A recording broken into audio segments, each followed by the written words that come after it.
All right, let's do the difficult to figure out part first, shall we? So the draft lottery will be on June 26th. So a month from today, we're having the draft lottery. Good. Something's going to happen in a month. Excellent. And it's as follows. The odds of winning don't change.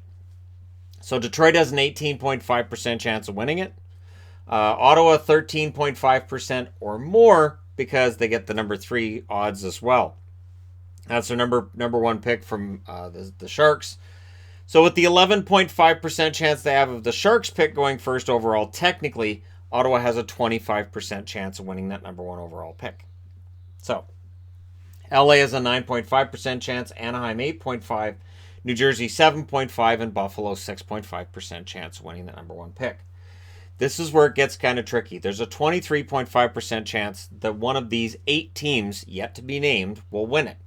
So these are placeholder spots. Team A, 6%, Team B, 5%, Team C, 3.5%, 3% for Team D, 2.5% for E, 2% for F, 1.5% for G, and 1% for H.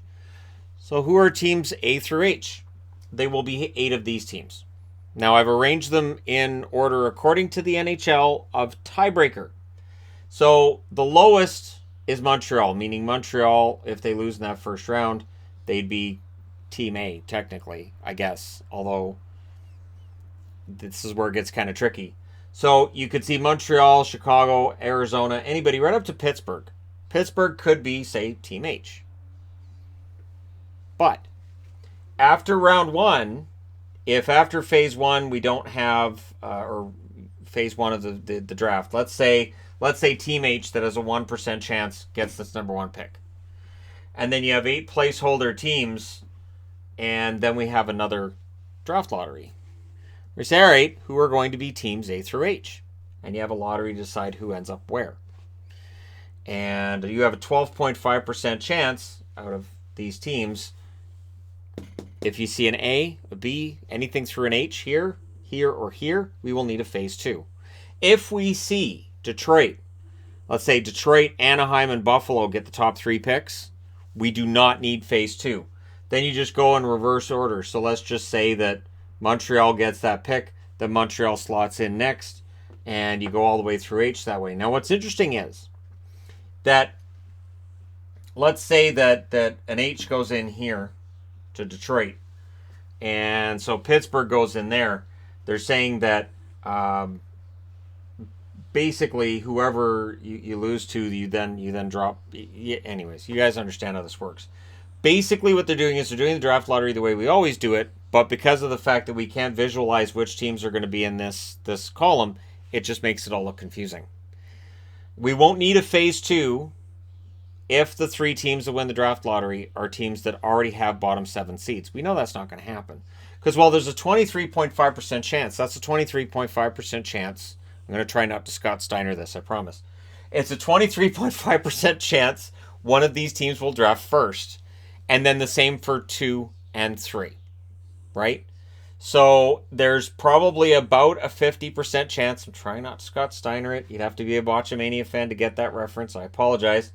Or just somebody who followed Scott Steiner's career to understand why math and Scott Steiner, amazing. But there is a good chance that one of those top 3 picks could be one of these teams here.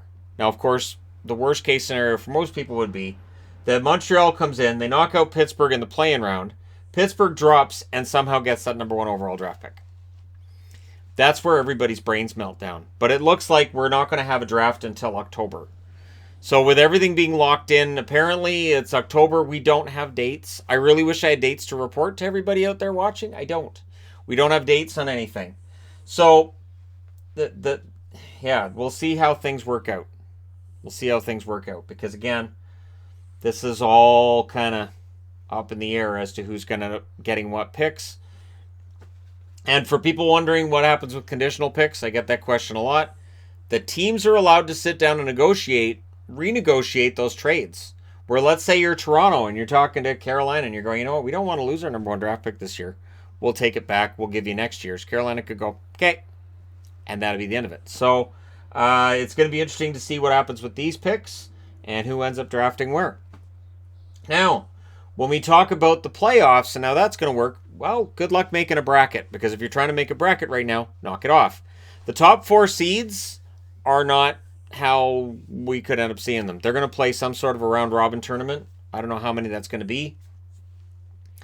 I mean, if it's one game against each team, that's 3 games, but how do you decide the seedings for the tournament? How do you decide if everybody ends up like this could be interesting, right? We could see Boston, who had a huge lead, end up being a number 4 seed going to the playoffs. And what does seeds mean in the playoffs if we don't have fans in the stands and if it's in a neutral site location? Does that just mean having last change?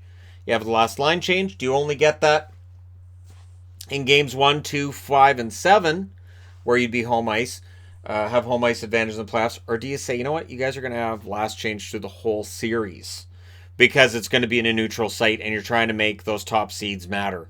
Trying to make top seeds matter in this situation, it could absolutely be a challenge for the NHL to do that.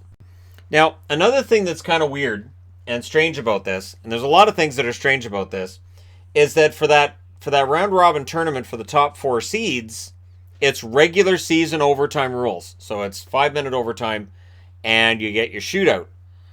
For the play-ins, which are best 3 out of 5, it's playoff overtime. So they can go to 4, 5, 6 overtimes if they want. Play as long as they want. I mean, I get it, kind of, but it is bizarre that you'll have one set of teams using one set of rules for the game and another one using another.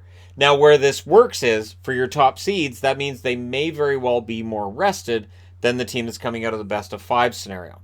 Again, the NHL trying to keep things evened up. Trying to make it feel like it is to your advantage to be one of the top 4 seeds in the conference, even though it may not mean a whole lot right now.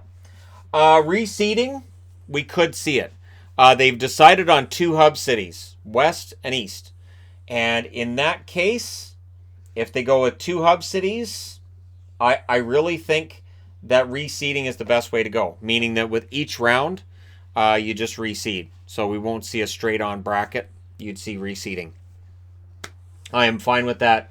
Even though it means potentially you'd see number 1 Boston if Boston wins that tournament against number 12 Montreal, and we all know what that means for me as a Bruins fan. But that hasn't been decided yet, and again, there's no fixed dates. And the other thing that hasn't been decided as of yet is whether or not rounds 1 and 2 could be best 3 out of 5. So the conference finals and the Stanley Cup have to be best 4 out of 7. You're not going to get an argument with me on that one. But if you had a best 3 out of 5 in rounds 1 and 2, it takes some of the sting out of having to win this round between these teams. And again, these are not the matchups. This is the worst record of the teams that are in the play-in to the best. So it goes worst to best. So the best is Pittsburgh, then Carolina, then the Islanders, then Ottawa, then Toronto. Because I wanted to keep this kind of simple for the idea of... Anyways, nothing simple about this. But if the first 2 rounds are both 3 out of 5, that means that in order to win the Stanley Cup, if you're coming out of this round, you'd have to win 17 games, which is 1 more than usual. And if you are a team that has a bye, you only need to win 14 to win the Stanley Cup in that situation. Maybe 15 if the first round's best 3 out of 5. The other aspect of that is simple. As that starts, you have to make sure you're quarantining and isolating 24 teams. After you're done this play-in round, it's down to 16. After that first round, it's down to 8. If you can shorten those first couple of rounds, if you can shorten that play-in, you are shortening the amount of time that you have to worry about having people isolated. You're shortening, you're definitely dropping the amount of people who have to be isolated, and you make it easier to make it work. So as we get through each round, theoretically it gets easier to keep everybody locked away and isolated, and the hockey should ramp up in intensity, and we should see some really, really interesting matchups. But if your team is one of these 7 over here, you're not playing hockey again until probably December at the earliest, maybe January. Because again, we may not see hockey to decide this part of it until August. So they're talking about not getting back on the ice with team practices till maybe July. So starting your small practices the start of June and then maybe July.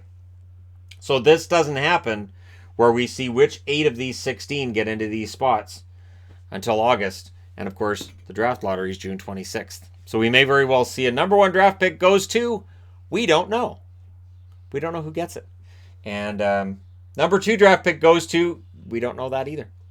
All right. And the number 3 draft pick goes to Detroit. Or maybe it goes to Buffalo, and then Detroit fans can throw things at their televisions.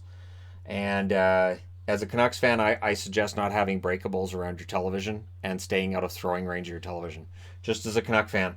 And it is strange to think the Canucks won't be that high up in the draft lottery, but crazy times, right?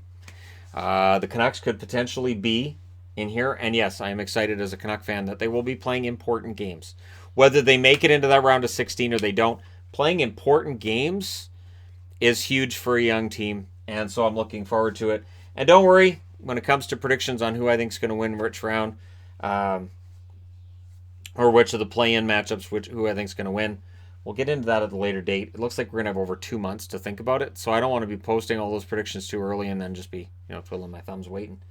So let me know your thoughts in the comment section below as always. How do you feel about this setup? Again, nothing's really changed when it comes to the odds. It's just the fact that 8 teams are ones we don't know who they are yet. And it could potentially be a Pittsburgh, Carolina, New York Islanders who could end up drafting first overall. Wouldn't that be insane if the Islanders lost in their play-in against Florida and they end up with the number 1 draft pick? So Lafreniere could potentially be playing with Barzal. Lafreniere could be playing with Crosby and Malkin. Lafreniere could be added to Aho and Svechnikov. Brian Burke will not be happy if that's the case. Anyways, thank you guys so much for watching, for all your support. Thanks for helping the channel get over 140,000 subscribers today. It's greatly appreciated. And do hit like and subscribe if you haven't yet. I will talk to you guys again soon.